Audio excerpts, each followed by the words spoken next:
think what's great about this is the dynamic between the characters feels so natural, and I think that's because John let a lot of scenes linger that didn't necessarily serve the narrative right, like outright, but it gave us more of the relationship, and I think it helped it feel natural. He's brilliant that way, man. I mean, because, he wrote it, he's starring in it, he's doing triple duty and directing at the same time, but he was able to, like, really let us go, pull us back in, and then in the editing, he lets it go just enough. Yeah.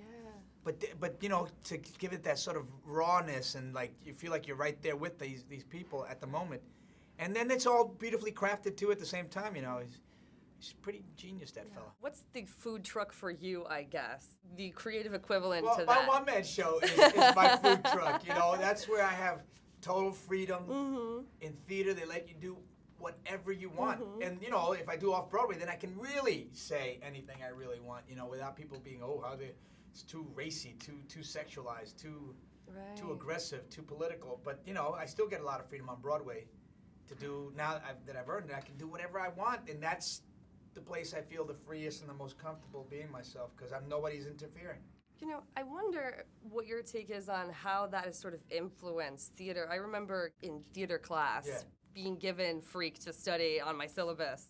And people in college are actually reading these plays and studying them with the works of Shakespeare now. So I'm wondering, what's your take on that? Wow. I don't know, maybe it's the end of civilization as we know it, perhaps, the decline of Western civilization, since my work is on the syllabus. Well, I of course I feel incredibly honored, and it's like, wow, I really worked really hard actually, on my writing. I mean, I spent years and years usually crafting, especially Ghetto Clown, man. I spent 8 years of my life to crack the career paradigm.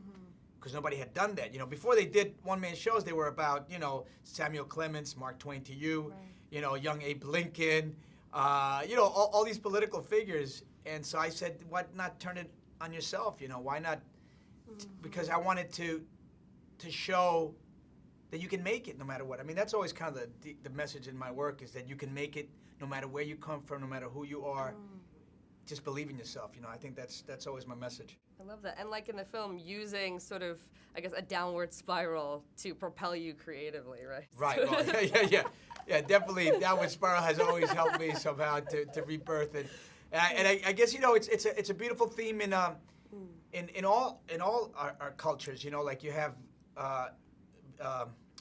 Buddha goes through that, Jesus goes through it. It's all a rejection. They have a certain amount of power, then they have to reject it completely, all the materialism, and then go to a path of simplicity and rejection of material wealth, and that's kind of the same rebirth that happens to all of us in our lives, that we have to kind of go through. Well, thank you so much. Thank you. And congrats. Nice meeting you.